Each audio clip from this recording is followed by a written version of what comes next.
नमस्कार, मैं हूं संदीप चौधरी। आज सीधा सवाल में मैं बात करने वाला हूं हिंदी पट्टी के 3 राज्यों की, राजस्थान, मध्य प्रदेश और छत्तीसगढ़ की।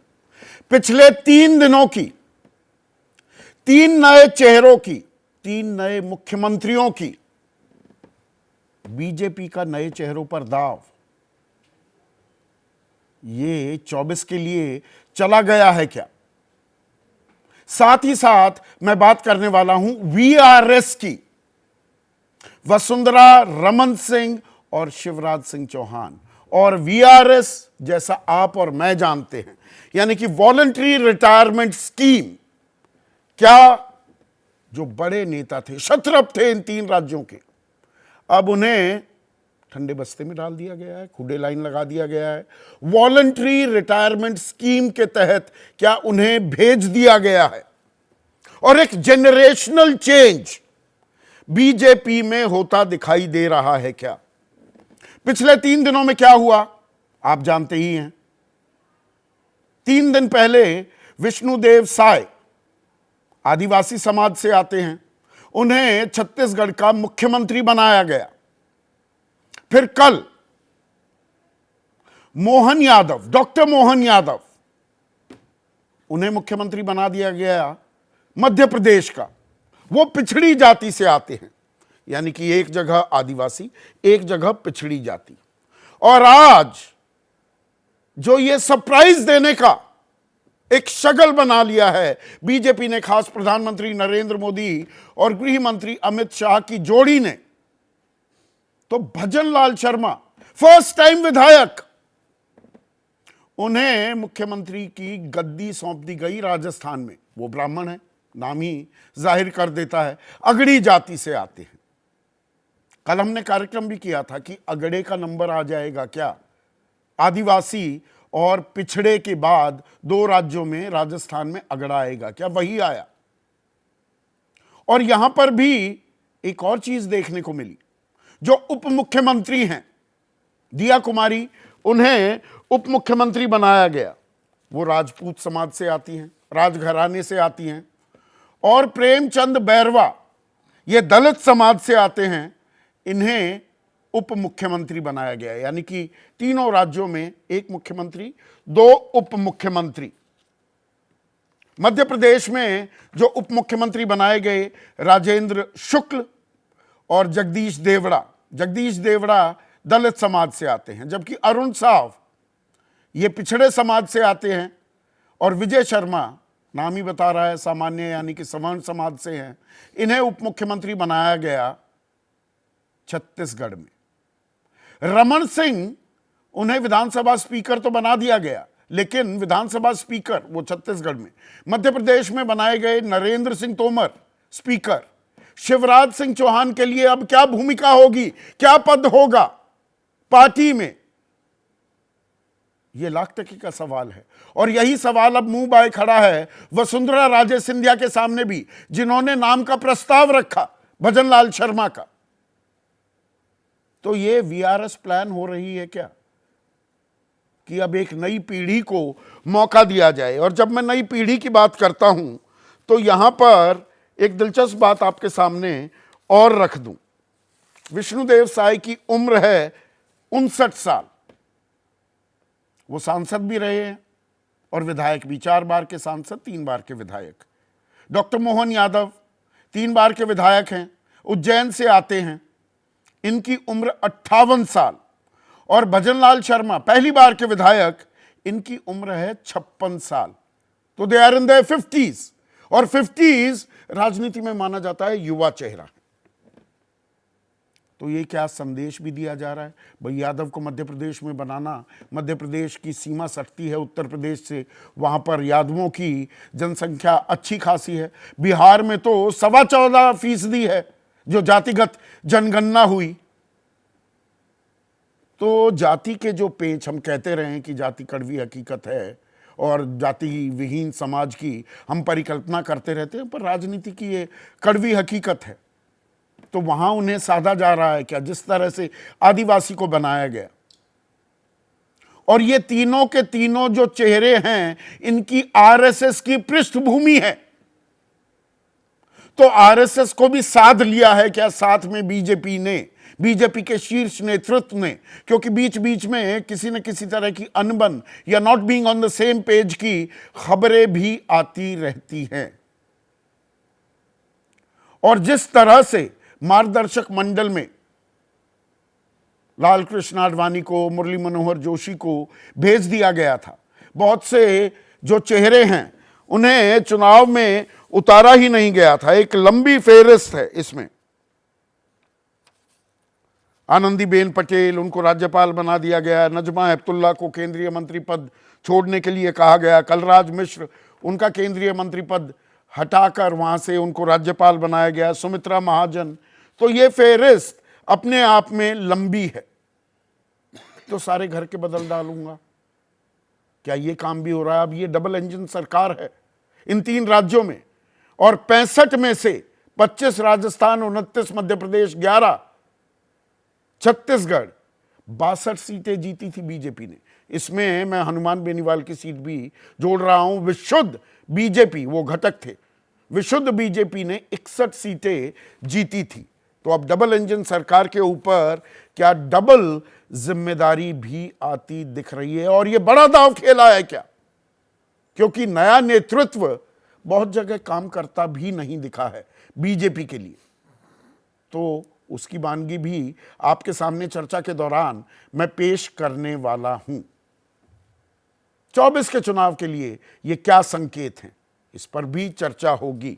ऐसे में आज का सीधा सवाल, बीजेपी का वीआरएस प्लान, यानी कि कुछ नेताओं को अब हटाया जाएगा, वो हाशिए पर चले जाएंगे क्या? इससे अंदर खाने क्या कलह की आशंका बढ़ सकती है आने वाले 3-4 महीने में?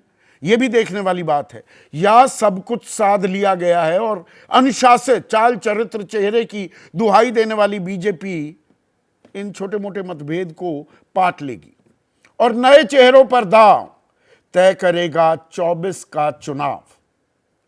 चर्चा में मेरे साथ वरिष्ठ पत्रकार हैं, सबसे तजुर्बेकार, बहुत सारी सरकारें बनती बिगड़ती देखी हैं और खास बीजेपी पर इन्होंने काफ़ी कुछ रिपोर्टाज भी किए और अंदर खाने क्या होता है इनसे बेहतर कम ही लोग जानते हैं। प्रभु चावला हैं मेरे साथ, सीधी बात सवाल कर ये कार्यक्रम करते थे और सीधा सवाल में आज बैठे हुए हैं।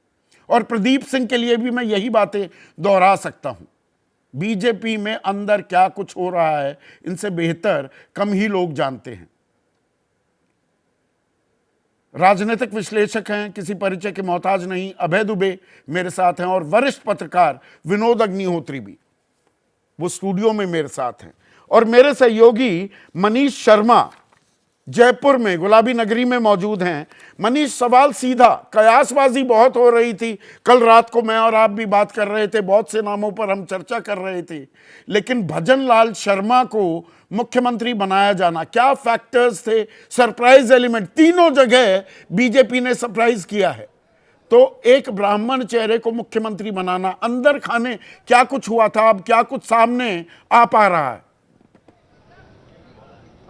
संदीप, ये तो आपको याद होगा कल रात को जब हम दोनों के बीच में बातचीत चल रही थी तो हमने फॉर्मूला सेट किया था और उस फॉर्मूले को राजस्थान में कमोबेश लागू किया गया। आपको याद होगा हमने 4 क्राइटेरिया तय किए थे, जिसमें पहला कि मुख्यमंत्री विधायक दल से होगा, दूसरा मुख्यमंत्री ऐसा होगा जो आरएसएस के साथ बहुत घनिष्ठ संबंध रखता हो, तीसरी बात हमने कही थी कि अगर वहां पर आदिवासी मुख्यमंत्री हो चुका है तो मध्य प्रदेश में एक पिछड़े को मुख्यमंत्री बनाया, तो ऐसे में राजस्थान में एक अगड़ी जाति का मुख्यमंत्री होगा। कुल मिलाकर ये तीनों बातें एक ही फॉर्मूले, एक ही खांचे में फिट होती हैं संदीप। लेकिन भजन लाल शर्मा ने जो अपने नंबर बढ़ाए वो इसलिए बढ़ाए कि वो संघ के बहुत करीब थे और यहाँ संगठन के जो महामंत्री हैं चंद्रशेखर, उनसे उनकी बेहद निकटता थी। सबसे बड़ी बात, जो जयपुर की सीट है सांगानेर, जहां से भजन लाल शर्मा जीत कर आए, जब वो चुनाव मैदान में उतरे उनको कोई जीत के लिए मानने को तैयार नहीं था। ये कहा जा रहा था कि अशोक लाहौटी जो वसुंधरा खेमे के बेहद करीबी विधायक है, उनका टिकट काटा गया।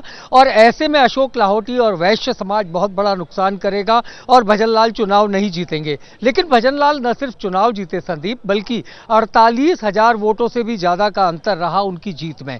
तो उनकी बड़ी जीत एक वजह बनी। दूसरा, चूंकि चेहरा सामान्य या अगड़ी जाति से आना था, उस क्राइटेरिया में भजनलाल आए और विधायक दल से तो नेता चुना ही जाना था।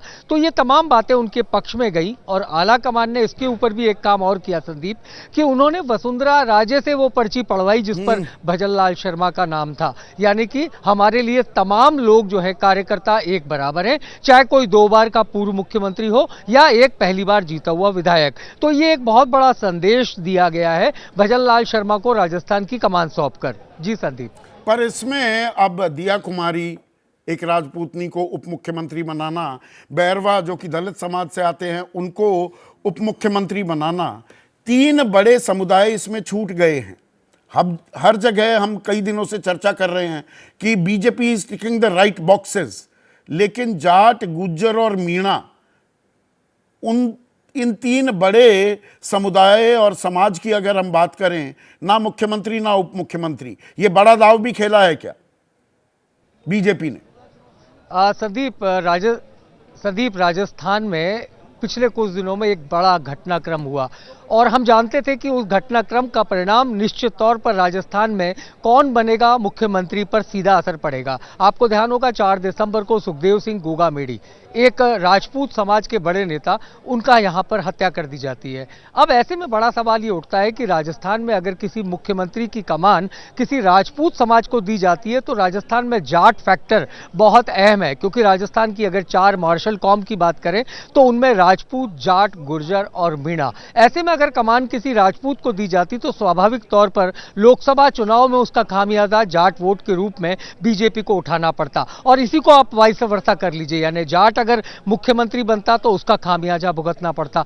ठीक उसी तरह से जब आपसे बातचीत चल रही थी तब मैंने ये भी कहा था अर्जुन राम मेघवाल एक अच्छे कैंडिडेट थे, लेकिन राजस्थान में आज तक कोई भी दलित मुख्यमंत्री नहीं बना। उसी की वजह से अर्जुन राम मेघवाल, क्योंकि आने वाले महीने में यहाँ लोकसभा के चुनाव है और किसी पिछड़े को अगर मुख्यमंत्री बनाया जाता है तो इसका सीधा असर अगड़ी जाति के वोट बैंक पर पड़ता है। तो ये तमाम समीकरण मुख्यमंत्री के चयन में सबसे ज्यादा गिने गए, जिन्हें माना गया, और उसके चलते इन मार्शल कॉम में से किसी को भी राजस्थान के मुख्यमंत्री का ताज नहीं मिल पाया। ये एक बड़ा दाव खेला है क्या विनोद?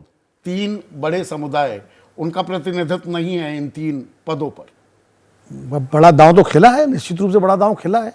और अभी तक राजस्थान में कोई जाट मुख्यमंत्री नहीं हुआ है। अब वैसे जगन्नाथ पहाड़िया दलित मुख्यमंत्री थे, 80 थे, वो शायद उनको ध्यान नहीं होगा, और उसका खामियाजा कांग्रेस को भुगतना पड़ा था। उसके बाद कांग्रेस की बड़ी बुरी तरह हार हुई थी।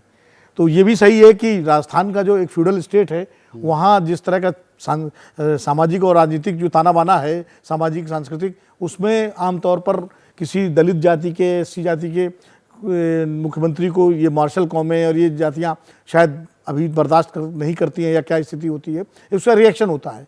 मुझे लगता है कि ये जो भारतीय जनता पार्टी ने दांव खेला है, देखिए ब्राह्मण, चूंकि भारतीय जनता पार्टी पर पिछले कई वर्षों से लगातार ये आरोप लगता रहा कि वो ब्राह्मणों की अनदेखी कर रही है।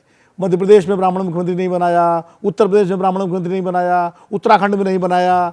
तो कुल मिलाकर के अब उन्होंने ऐसा भरपाई कर दी कि राजस्थान में सीपी जोशी ब्राह्मण अध्यक्ष, भजनलाल शर्मा ब्राह्मण मुख्यमंत्री और कलराज मिश्र ब्राह्मण गवर्नर। तो पूरा ब्राह्मण वर्चस्व जो है राजस्थान में हो गया। आप देखिए, तो ब्राह्मणों को पूरी तरह से खुश कर दिया भारतीय जनता पार्टी ने। और ये सिर्फ राजस्थान के ब्राह्मणों को नहीं, पूरे उत्तर भारत के ब्राह्मणों को। क्योंकि ब्राह्मणों का मूवमेंट बीजेपी के साथ तब हुआ जब अटल बिहारी वाजपेयी एक शीर्ष नेता के रूप में सामने आए और प्रधानमंत्री पद के दावेदार बने, और तभी कांग्रेस छोड़ करके ब्राह्मणों ने भाजपा का साथ दिया और लगातार तब से साथ में है।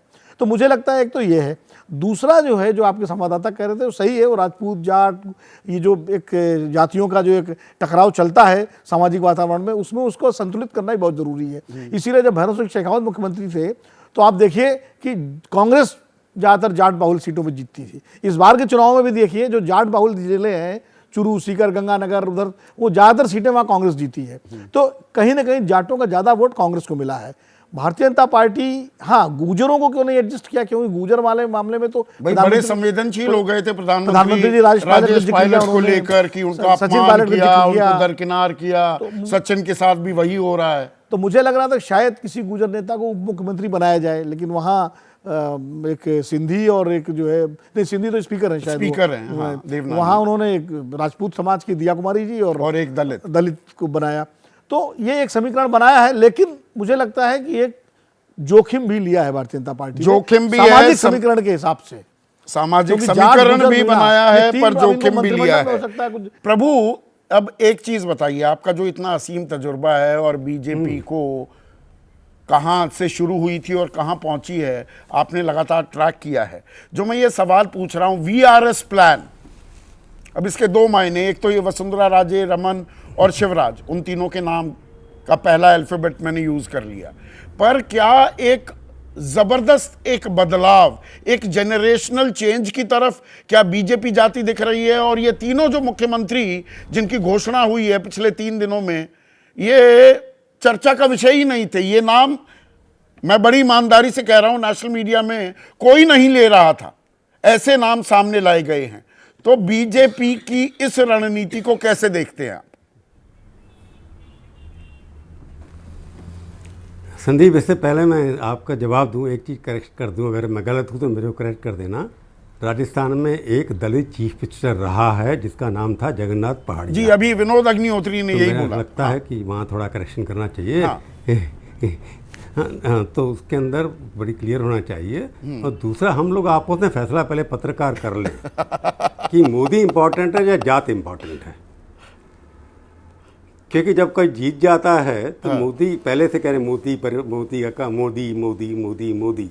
अगर आप इनको कहते हैं कि ये समीकरण इसलिए हो रहा है कि यादव बनने से यादवों के वोट इनको मिल जाएंगे, तो मेरे को लगता है मोदी या दलित किसी को बनाने से इनके वोट मिल जाएंगे। दलित राष्ट्रपति भी यहाँ पर बना था, दलितों के वोट उतने नहीं मिले जितने पहले मिलते थे बीजेपी को।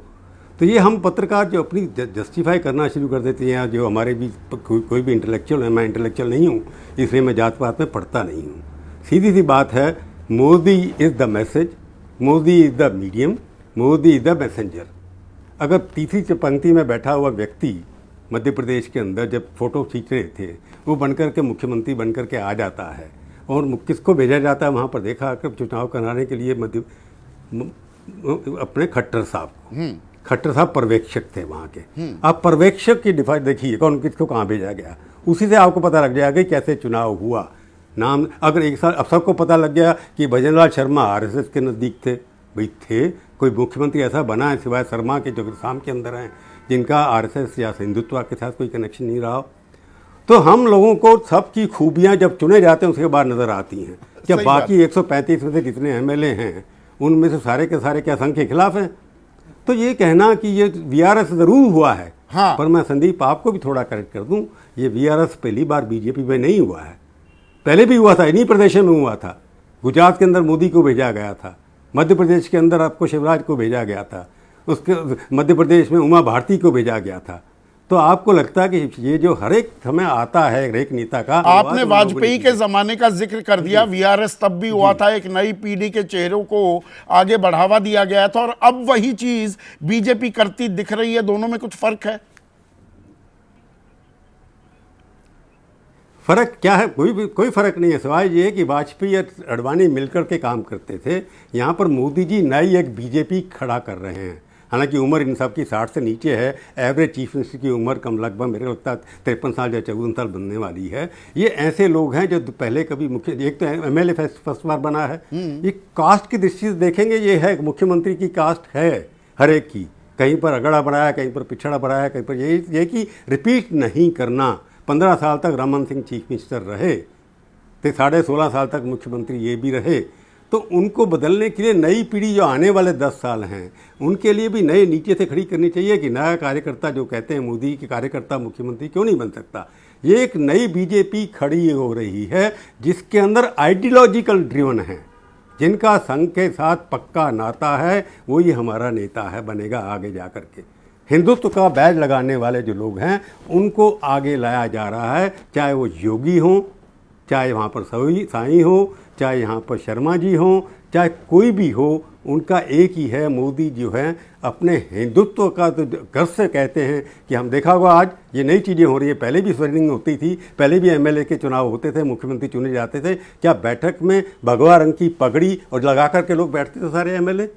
अब सब जगह भगवा की पगड़ी देकर के बैठते हैं। तो अब हिंदुत्व आपने इज देखा बैक विद द इसमें बैंग। अपने यादव जी कल मतलब बने थे, हिंदुत्व 24 का घंटे पहले कार्ड जाकर- प्रधानमंत्री मोदी ने सीधे सीधे बिल्कुल, नहीं पहले खेला, वो नहीं। तो उनकी यूएसपी है, हिंदू हृदय सम्राट हैं। लेकिन अब हिंदुत्व का कार्ड, और हम 22 जनवरी की तारीख ना भूलें, प्राण प्रतिष्ठा होगी, भव्य राम मंदिर बनेगा, प्रधानमंत्री भी जाएंगे। अब हिंदुत्व फिर से मुख्य धारा में आ रहा है। दिवाली होगी, नई दिवाली, नई दिवाली होगी। बिल्कुल स्पष्ट है कि मुख्य हिंदू से घर से कहो हिंदू हैं, हाँ। हिंदू हैं। और नहीं पॉलिटिकल हिंदुइज्म हो रहा है यहाँ पर। पहले हिंदुइज्म धर्म था, अब पॉलिटिकल हिंदुइज्म है। ये पॉलिटिकल एक्सप्रेशन है कि हम घर से झंडा भी पहनाएंगे, हर चीज़ भगवा करेंगे, हर चीज़ दिखाई देगी कि आपको भगवा के अंदर मस्तमय होना है। और मोदी जी ही सब कुछ करते हैं। अगर ये सोचे कि मोदी जी के बिना खट्टर को ऑब्जर्वर बनाना, आज तक खट्टर जी कहीं गए नहीं अपनी प्रदेश से बाहर किसी पार्टी के काम से, उनको भेजने का मतलब क्या था? उनके कान में डाल दिया कि इसको बनाना है। और राजनाथ सिंह को इसलिए भेजा कि फ्यूडल स्टेट है वहाँ पर, और सबसे सीनियर आदमी बोलते नहीं हैं। ये तीनों मुंडा को भेजा ट्राइबल स्टेट के अंदर कि वो अर्जुन मुंडा जो है ट्राइबल स्टेट से आते हैं, तो वहाँ ट्राइबल को बनाना है। ये सिंबलिज्म तो मोदी जी करते हैं।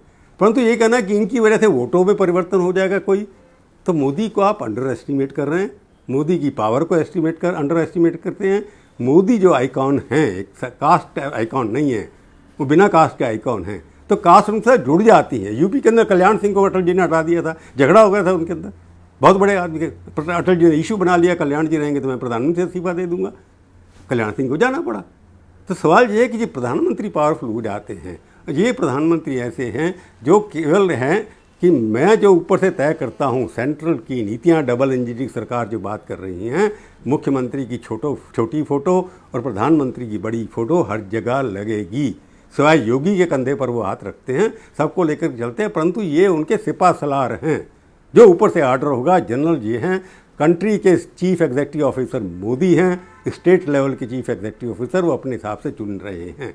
ये कॉर्पोरेट सिस्टम है, ऊपर से नीचे ऑर्डर आएंगे, आपको इम्प्लीमेंट करना पड़ेगा। इसके अंदर कास्ट एक सिंबलिज्म आप कहते हैं, हमारे लिए चर्चा करने का विषय ज़रूर है, परंतु मोदी के आगे कास्ट वगैरह कुछ नहीं चलती है, उनकी अपनी चलती है, उनकी अपील है। उनके आगे कोई देश के अंदर दूसरा व्यक्ति उतना पॉपुलर तो नहीं सीधे है। सीधे प्रधानमंत्री मोदी की छाप इसमें दिख रही है। आप कह रहे हैं जनरेशनल चेंज तो हो ही रहा है, और वीआरएस जो हम कह रहे हैं, वीआरएस अटल बिहारी वाजपेयी सारे मनोहरलाल खट्टर हैं। हाँ, वीआरएस प्लान अटल बिहारी वाजपेयी के जमाने में भी हुई। 2003 की बात करें, जब पीढ़ी का ये बदलाव जो किया था अटल बिहारी वाजपेयी ने, तो 2003 इन्हीं 3 राज्यों में बीजेपी को प्रचंड बहुमत मिली, और तीनों जगह नए चेहरे उतार भी दिए गए।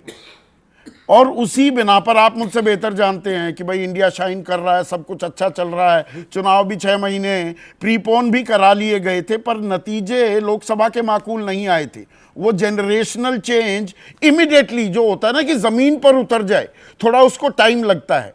तो इस बार ये रिस्क या जोखिम शब्द जो अभी विनोद अग्निहोत्री ने इस्तेमाल किया, वो जोखिम लिया है बीजेपी ने।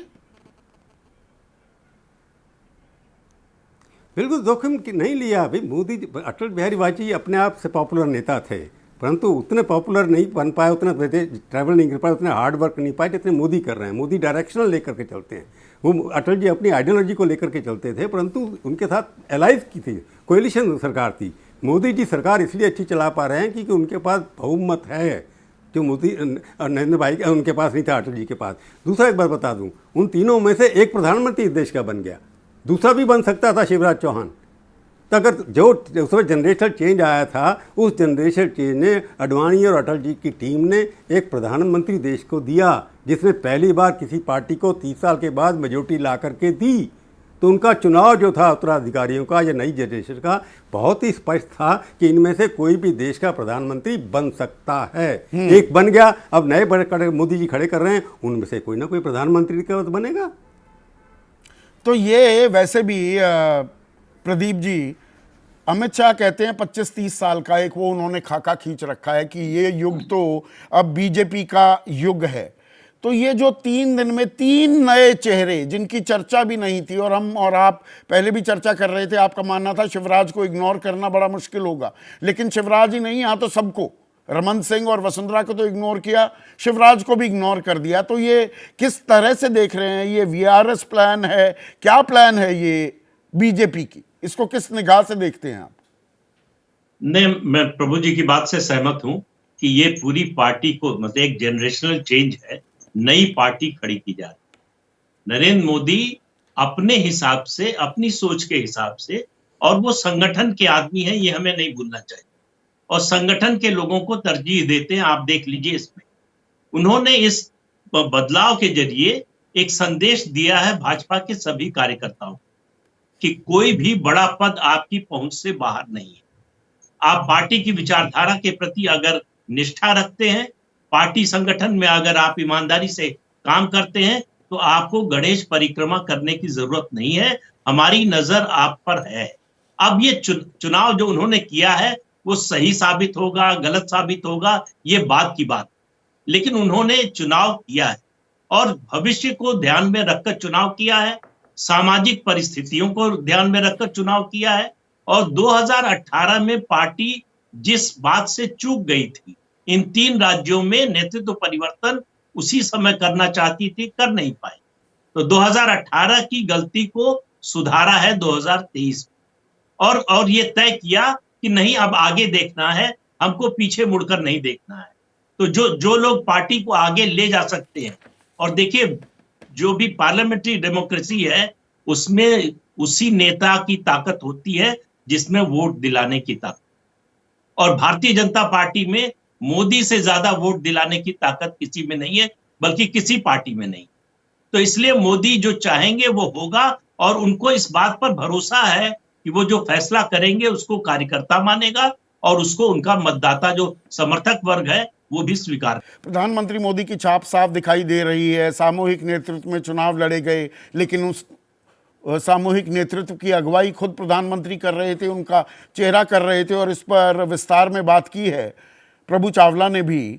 लेकिन क्या कांग्रेसीकरण भी अब होता दिख रहा है? 70-80 के दशक में जो कांग्रेस का हाल था कि जो आला कमान कहे वही सही, पार्लियामेंट्री बोर्ड नहीं बैठा, पर्चियां वहां पर लेकर नेता पहुंचे हुए हैं और प्रस्ताव कर रहे हैं, ये तो कांग्रेस का कल्चर था। नहीं, मैं इस बात से सहमत नहीं हूं संदीप जी। देखिए, ऐसा है कि बीजेपी का कांग्रेसीकरण तब तक नहीं हो सकता जब तक संघ का हाथ उसके पीछे है। राष्ट्रीय स्वयंसेवक संघ की जो संस्कृति है, जो उनका संगठन का आधार है, जो उनका संगठन में और जनता के बीच में काम है, वो जब तक है, देखिए बीजेपी की ताकत वहां से आती है। अगर जब तक वो ताकत है तब तक बीजेपी का कांग्रेसीकरण नहीं हो सकता। लेकिन अगर एक सर्वोच्च नेता होगा, सबसे शक्तिशाली नेता होगा, आप देखिए अटल जी आडवाणी जी का जरा दौर याद कीजिए, बड़े बड़े नेता पार्टी से निकाल दिए गए, चाहे शंकर सिंह वाघेला हो, केशुभाई पटेल हो, या फिर जो है कल्याण सिंह हो, उमा भारती हो, ये लोग पार्टी से निकाल दिए गए। 10 साल में नरेंद्र मोदी ने किसी नेता को पार्टी से निकाला नहीं है, जहां तक मुझे याद आ रहा है। तो उन्होंने ये फैसला किया कि इस आदमी को ये जिम्मेदारी दी जाए। दूसरा, जो कांग्रेस कल्चर की बात कर रहे हैं, यहां गणेश परिक्रमा से पद नहीं तय किए जाते। ये बात बार बार ये संदेश पार्टी देने की कोशिश कर रही है।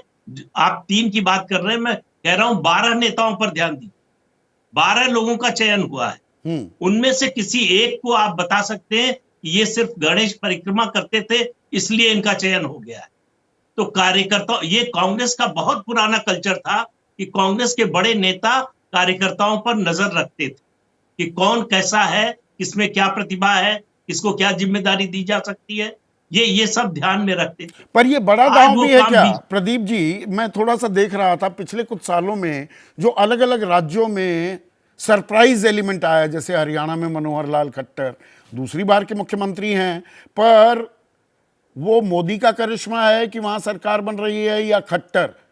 मनो या नमो, मतलब ये अपने आप में एक सवाल है। रघुबर दास, पुष्कर सिंह धामी भी, या विजय रूपाणी, सदानंद गौड़ा, तारकिशोर प्रसाद, जगदीश शेट्टर, विप्लव देव, हरक सिंह रावत, ये तमाम ऐसे चेहरे हैं, ये यकायक इनको गद्दी पर, मुख्यमंत्री की गद्दी पर बिठाया गया पर माकूल परिणाम नहीं दे पाए, तो ये बड़ा दांव भी है क्या?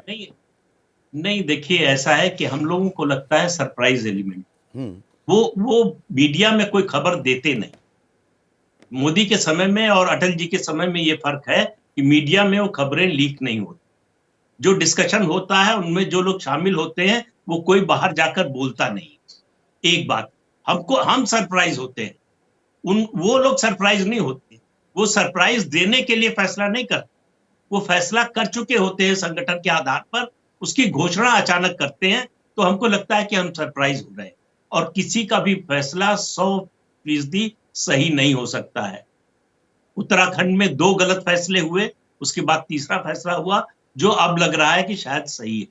इसी तरह से झारखंड में गलत फैसला हुआ। आप राजस्थान में भी कह सकते हैं 2018 में अगर चुनाव से पहले वसुंधरा राजे सिंधिया को हटा देते तो शायद, पक्का तो नहीं कहा जा सकता, शायद स्थिति बेहतर होती। अगर चुनाव न जीतते तो भी बेहतर स्थिति में होते। तो ये तो ट्रायल एंड एरर है, ट्रायल एंड एरर चल रहा है, लेकिन एक चर्निंग, एक मंथन जबरदस्त चल रहा है बीजेपी में। आप किस तरह से देख रहे हैं अभय इसको? देखिए, मैं तो शुरू से ये मानता हूँ, और जो घटनाक्रम है उस पर नज़र डालने से मुझे लगता है कि मेरी धारणा और मजबूत होती है। वो ये है कि मोदी का मॉडल पार्टी को एक एक्सट्रीम सेंट्रलाइजेशन, अति केंद्रीकरण के जरिए चलाने का है, जिसमें वो अभी तक काफ़ी कामयाब हैं। आप देखिए, जब 2014 में उन्होंने प्रधानमंत्री पद प्राप्त किया था, उस वक्त 4 राज्य ऐसे थे जो लगातार ये संकेत दे रहे थे कि वो एक्सट्रीम सेंट्रलाइजेशन के मॉडल के मुताबिक नहीं, उनके नेता नहीं चलेंगे। उनमें एक राजस्थान था, एक कर्नाटक था, एक छत्तीसगढ़ था और एक मध्य प्रदेश था। अब इन चारों राज्यों में मोदी ने पुराने नेताओं को धीरे धीरे बाहर कर दिया है। उन्हें समय लगा। प्रदीप जी कह रहे थे, ठीक कह रहे थे, 18 में नहीं कर पाए, येदियुरप्पा को भी नहीं कर पाए, किसी को भी नहीं कर पाए 18 में, अब कर पाए वो। अब इन चारों राज्यों को हटाने के बाद में दरअसल अब कोई भी किसी भी प्रदेश में ऐसा कोई नेता नहीं है जो कि आला कमान की सर्वोच्चता, अति सर्वोच्चता, इंदिरा गांधी के ज़माने से भी ज़्यादा सर्वोच्चता, उस सर्वोच्चता को किसी भी तरह की चुनौती दे पाए या उसके अंदर कोई सबवर्सिव किस्म का मतलब की भूमिका निभा पाए, वो बिल्कुल ख़त्म हो गया है। जैसे कभी ये कहा भी गया था, प्रभु जी ने कहा था कि ये सब मनोहर लाल खट्टर हैं। हाँ, ये सारे के सारे लोग जो हैं वो मनोहर लाल खट्टर हैं। तो एक तरह का ये लेफ्ट हैंडेड कॉम्प्लीमेंट, एक तरह का व्यंग्य है उनका, मतलब ये कि सारे के सारे मनोहर लाल खट्टर हैं। अब भारतीय जनता पार्टी जो नरेंद्र मोदी बनाना चाहते थे वो पूरी तरीके से बन गई है। पर इसका एक पहलू ये भी है कि भाई जो अननोन चेहरे भी हैं, सबको मौका मिल सकता है, जो बात प्रदीप सिंह भी कह रहे हैं। नहीं, बिल्कुल ठीक कह रहे हैं प्रदीप जी, ये भी वो ठीक कह रहे हैं कि गणेश परिक्रमा करके ये लोग नहीं आए हैं। नेतृत्व ने इन्हें अपने मन से चुना है, उन्हें खुद भी नहीं पता होगा उन्हें चुना जाएगा। एक सेकंड के लिए आपको रोक रहा हूं। मेरे सहयोगी अभिषेक उपाध्याय ने दिया कुमारी, जो अब विधायक हैं, पहले वो सांसद थी और उप मुख्यमंत्री अब वो बनेंगी राजस्थान की, उनका क्या कहना था, सुनिए अभिषेक से बातचीत में वो क्या बोली। हमारे साथ में दिया कुमारी हैं, डिप्टी सीएम बन चुकी हैं, श्रेय किसको देंगी ये बताइए? आपकी ये जो सबको धन्यवाद देती हूँ कि आपने मुझ पे विश्वास जताया। पहली प्राथमिकता अब आपकी। देखिए, वो सारी प्लानिंग अब करेंगे हम लोग, और जिस तरह से कांग्रेस ने राजस्थान को खोखला कर दिया, सबसे पहले तो रिपेयर होगा राजस्थान का, क्योंकि राजस्थान को बिल्कुल ही बिगाड़ दिया। चाहे कानून व्यवस्था की बात करें, महिला सुरक्षा की बात करें, युवाओं की बात करें, हर प्रकार से राजस्थान को इन्होंने खत्म करके रख दिया। हमारी प्राथमिकता रहेगी कि राजस्थान को फिर से एक विकसित प्रदेश बनाए। कैसे बनाया जाए, उसको और मजबूत प्रदेश बनाया जाए, लॉ एंड ऑर्डर को दुरुस्त कराया जाए, हर प्रकार से ये सारी बातें प्राथमिकता लॉ एंड ऑर्डर में जो महिला सुरक्षा होती है, आपने इलेक्शन में बड़ा मुद्दा बनाया था, वो आपके लिए कितनी बड़ी प्रायोरिटी रहेगी? मुद्दा कांग्रेस को बहुत भारी पड़ा, क्योंकि जिस तरह से महिलाओं के लिए इन्होंने बिल्कुल परवाह नहीं की, महिलाओं की सुरक्षा जीरो थी राजस्थान में, लगातार अपराध बढ़ रहा था, यहाँ तक कि रेप की राजधानी राजस्थान बन चुका था। हर वर्ग को आगे बढ़ाया जाए, योजना से जोड़ा जाए, सबका विकास हो, जो मोदी जी का जो ये सपना है, विजन है, उसको राजस्थान में उतारेंगे। अप्रत्याशित रहा ये जो फैसला डिप्टी सीएम बनाने का, आप भी थोड़ा चौंक गई क्या? ये आपको उम्मीद थी इसकी? हम लोग, मैं तो कुछ सोच ही नहीं रही थी, बहुत सारी बातें मीडिया में चल रही थी, लेकिन इन सब चीज़ों पे ध्यान देने से कोई मतलब नहीं है। भारतीय जनता पार्टी एक आम कार्यकर्ता को भी आपने देखा, आज हमारे मुख्यमंत्री जी जो भजन लाल जी बने हैं एक कार्यकर्ता थे, और आज पार्टी ने इतनी बड़ी जिम्मेदारी सौंपी है उनको, कितनी खुशी की बात है। एक राय जानना चाहूंगा आपको, वसुंधरा जी के बारे में क्या कहेंगे? उनको नहीं उनका हमेशा आशीर्वाद रहता है और अभी भी रहा है, और बिल्कुल वो भी वहाँ पर थी कार्यक्रम में, उन्होंने ही प्रपोज किया था हमारे मुख्यमंत्री जी का नाम, तो बिल्कुल सब साथ है टीम बीजेपी। 2024 के लिए आपकी क्या है आखिरी सवाल? पूरी बिल्कुल 2024 में राजस्थान से 25 सीटें लोकसभा में हम लोग जीतेंगे और हमारे सांसद जाएंगे। वादा है आपका? तो यही तो यक्ष प्रश्न है 2024 की लड़ाई में। देखिए, अब डबल इंजन सरकार है और आपने दांव खेला है थोड़े से अनट्राइड एंड टेस्टेड चेहरों पर। विष्णुदेव साहू खैर मंत्री रह चुके हैं केंद्र में, और अगर हम मोहन यादव की बात करें तो वो उच्च शिक्षा मंत्री थे, पर जनरली ट्राइड और टेस्टेड चेहरे नहीं हैं। देखिए, जब मैं ये कहता हूं कि ये मॉडल एक्सट्रीम सेंट्रलाइजेशन का है, तब मैं ये नहीं कहता हूं कि इसके अंदर राजनीतिक सामाजिक व्यावहारिकताएं नहीं हैं। मोदी जी बड़ी चतुराई से इन चीज़ों का भी ध्यान रखते हैं। आप राजस्थान को लीजिए, राजस्थान के बारे में मुख्य तौर पर राजस्थान की छवि क्या है? राजस्थान राजपूत, ब्राह्मण और जाट प्रधान राज्य माना जाता है। इसमें जाटों को अगर छोड़ दिया जाए तो बाकी दोनों बड़े समुदाय जो राजस्थान के हैं, महत्वपूर्ण समुदाय हैं, सत्ता में रहे हैं, उन समुदायों को इस चयन ने संबोधित किया है। छत्तीसगढ़ में भी इसी तरीके से वो एक आदिवासी को मुख्यमंत्री बनाकर बाकायदा जिस इलाके की जीत ने पूरी बाजी पलटी, उसको संबोधित किया गया है। ओबीसी को मध्य प्रदेश में संबोधित किया गया। लोधियों के वोट तो पहले ही से मिलते थे भाजपा को। यादवों के वोट जो है, और यादवों एक पूरी यादव बेल्ट को एक संदेश भी गया। मैं नहीं कह रहा हूं कि यादवों के वोट मिलना शुरू हो जाएंगे। यादवों को वोट बीजेपी को मिलने के लिए अभी बहुत इंतजार करना पड़ेगा, बहुत मुश्किल है। लेकिन फिर भी तो मैं ये कहता हूं कि वो काफी कुछ सामाजिक जो वास्तविकताएं हैं, कागज पर अच्छा लग रहा है, जमीन पर कितना उतरता है ये तो आगे का समय बताएगा।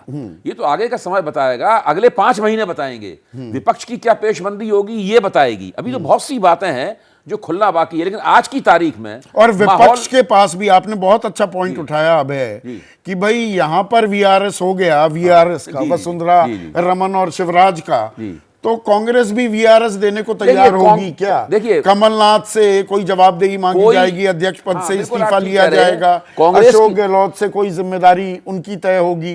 कांग्रेस की तरफ से ऐसे कोई संकेत नहीं आ रहे हैं कि वो कोई रेडिकल कदम उठाने के लिए तैयार है। अभी तक कम से कम संकेत नहीं आए। 17 तारीख का इंतजार। राहुल गांधी की इन 3 जो सूबेदार हैं, इन्होंने कोई बात नहीं मानी, वो अपने अपने इलाकों के आला कमान हो गए। हम लोग कहते ही थे बहसों में कि भाई वो गहलोत के मामले में आला कमान का मतलब है राजस्थान, भूपेश बघेल का मतलब है छत्तीसगढ़, उनका मतलब है कमलनाथ का मतलब है मध्य प्रदेश। तो अब विपक्षी में खास कांग्रेस से क्या रिएक्शन आएगी वो देखना होगा। अब वसुंधरा और शिवराज, चलिए रमन सिंह तो विधानसभा स्पीकर बन गए, वसुंधरा शिवराज का क्या होगा विनोद? देखिए संदीप जी, मैं शुरू से इस बात को कहता था, डे 1 से रिजल्ट आने के बाद, कि इन तीनों की विदाई तय है।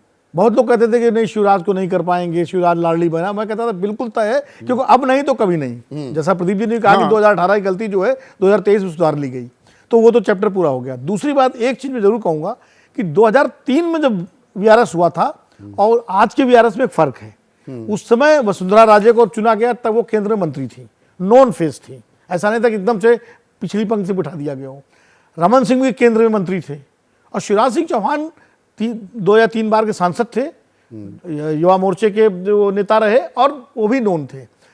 इस बार जिनको मौका दिया है मोदी जी ने, वो सारे बैक, एक विष्णु सहाय को आप छोड़ दीजिए, केंद्रीय मंत्री रहे, बाकी वो एकदम अननोन फेस है। और खासकर मोहन यादव जी और ये जो भरत शर्मा जी, भजन लाल जी, इनके बारे में तो अभी आपके रिपोर्टर बता रहे थे, हमारे रिपोर्टर बता रहे थे, इनके चुनाव जीतने को लेकर संशय था कि जीतेंगे नहीं जीतेंगे। खैर पूछे तो ये एक बड़ा प्रयोग किया, और मोदी जी जोखिम लेते हैं। उन्होंने अपने नाम पर अपनी गारंटी पर चुनाव लड़ने का जोखिम लिया। और ये वसुंधरा का क्या होगा? अभी देखिए, वसुंधरा पर मैं आता हूं। हाँ, वो जितना बगावत और या बागी तेवर भी उन्होंने दिखाए, लोगों से, विधायक उनसे मिलते भी रहे, उनके नजदीकी भी बताए जाते हैं, लेकिन अभी चुनाव है ना सर पर। देखिए, और वो राजपूतनी भी हैं, जाटों में ब्याही हुई हैं, गुजरों की समधी हैं।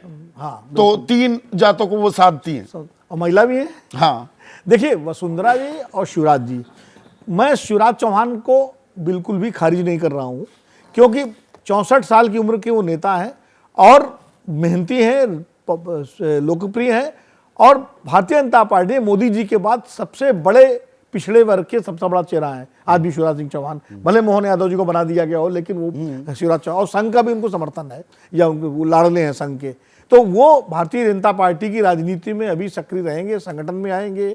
कहाँ उनको जिम्मेदारी दी जाती है, क्या दी जाती है, ये आगे आने वाले समय में, लेकिन वो रहेंगे सक्रिय। तो ये जो आप बात कह रहे हैं, मैं जरा प्रभु से भी यही सवाल कर लूं वसुंधरा जी के बारे में कि वो भी आसानी से मैदान छोड़ने वाली नहीं है, जो उनकी प्रकृति है। अभी उनके सामने शांत रहना उनकी जरूरत है, और वसुंधरा को साथ रखना बीजेपी की भी जरूरत है।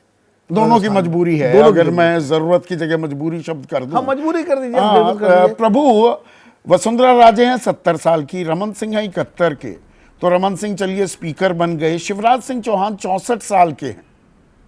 तो ये जो वीआरएस प्लान है, अब शिवराज के लिए आगे की राह क्या दिखती है? और ये तीनों को तो साथ लेना पड़ेगा। 4 महीने बाद ही भाई मार्च के एंड में या अप्रैल की स्टार्टिंग में चुनावों की घोषणा हो जाएगी, बल्कि मार्च के बीच में ही हो जाएगी। संदीप, आप भूल जाते हैं येदियुरप्पा जो थे 79 के थे जब चीफ मिनिस्टर बनाया गया था उनको, तो रिटायर होने के बाद पार्टी छोड़ गए, उन्होंने पार्टी दोबारा बनाई। तो उपयोगिता किसकी कितनी है मोदी जी अच्छी तरह जानते हैं। उनके ऊपर वीआरएस लागू नहीं होता जिनकी उपयोगिता होती है। तो मोदी जी अपने हिसाब से असेसमेंट कर चुके होंगे कि इनमें से किसकी उपयोगिता ज़्यादा है। अब मान के चलिए, मैं यूपी का एग्जाम्पल देता हूँ। यूपी में योगी जी प्रथम चॉइस नहीं थे मुख्यमंत्री के। सबको पता था कि अपने जो लेफ्टिनेंट गवर्नर हैं JNK के, वो बनने वाले थे मुख्यमंत्री, परंतु योगी जी बन गए कि योगी जी की उपयोगिता मोदी की नज़र में बहुत ज़्यादा थी, और सिद्ध कर दिया योगी जी ने कि वो बीजेपी के लिए ज़्यादा इम्पोर्टेंट हैं। हालांकि 45 साल की उम्र में उनको मुख्यमंत्री बना दिया गया था। उससे पहले कभी वो MLA नहीं रहे, MP रहे 5 बार। तो मैं ये कह रहा हूँ कि उपयोगिता को परिभाषा मोदी से ज़्यादा कोई भी नहीं जानता। उनको वर्कर चाहिए जो उनका झंडा, जो आपने कहा चाल चलन चेहरा, इस पार्टी के अंदर चेहरा एक है, पर उन चेहरे के हिसाब से चलन और चाल सबको चलनी पड़ेगी। ये सब चलाएं, ताल कदम होता है ना RSS के अंदर, जब निकालते हैं ऊपर रीट के साथ चलते हैं, सब कदम से कदम मिला करके चलते हैं। वहाँ पर एक ही आदमी आगे बैंड बजा करके चलता है, पीछे सारे के वैसे वैसे चलते हैं। तो अब जो पार्टी के अंदर है वो चाल चलन और चेहरा एक आपने नेशनल लेवल पर दे दिया गया है। वो कास्टलेस आइकॉन है, ये मान करके चलिए। उसकी कोई कास्ट नहीं है। कई बार होता है कि मोदी जी हमारे बैकवर्ड नेता हैं, परंतु वो बैकवर्ड जब आए थे तब बिहार में यूज़ किया गया था, पर उस वक्त पार्टी हार गई थी चुनाव उस वक्त। इस वक्त मोदी कास्टलेस पार्टी के आइकॉन हैं, देश के आइकॉन हैं। इसलिए वीआरएस देना या न देना, किस प्रयोग का किस कहाँ पर लगाना है आपको, ये उनके ऊपर डिपेंड करता है। वैष्णव जैसे व्यक्ति को आपने मध्य प्रदेश का इंचार्ज बना दिया, भूपेंद्र यादव को मध्य प्रदेश का इंचार्ज बना दिया। ये जो अनसंग हीरोज़ हैं जो पीछे से काम कर रहे थे, ये कोई नेता तो नहीं थे, वोट तो इकट्ठे करने वाले नहीं थे, परंतु पार्टी के जिताने में उनकी क्या क्षमता है, उनकी क्या कार्य, उनके अंदर क्या स्किल हैं, उस हिसाब से उनको वहाँ पर भेजा गया था। तो नेता जो स्किल डेवलपमेंट डिपार्टमेंट है, वो पॉलिटिकल स्किल डेवलपमेंट पार्ट भी मोदी जी रन करते हैं, अमित शाह उसके ऊपर इम्प्लीमेंट करते हैं। तो आप वीआरएस की बात जो कर रहे हैं उसको भूल जाइए। वीआरएस होता रहेगा, जाता रहेगा, पर मोदी जी के चेहरे पर और पार्टी के चाल पर और उसके ऊपर सारा काम होने वाला है। बहुत बहुत शुक्रिया आप सभी का। तो जनरेशनल चेंज किया है, एक बड़ा दांव भी खेला है, नए चेहरों पर दांव खेल दिया है, और 24 का चुनाव भी है। ये डबल इंजन अब सरकारें इन 3 राज्यों में है, क्या वो कदमताल करेंगी, या एक जोखिम भी उठाया है जो विनोद अग्निहोत्री कह रहे थे। ज़्यादा वक्त नहीं है, 2.5-3 महीने में बहुत कुछ सामने आने वाला है, लेकिन एक नया राजनीतिक नैरेटिव गढ़ दिया है।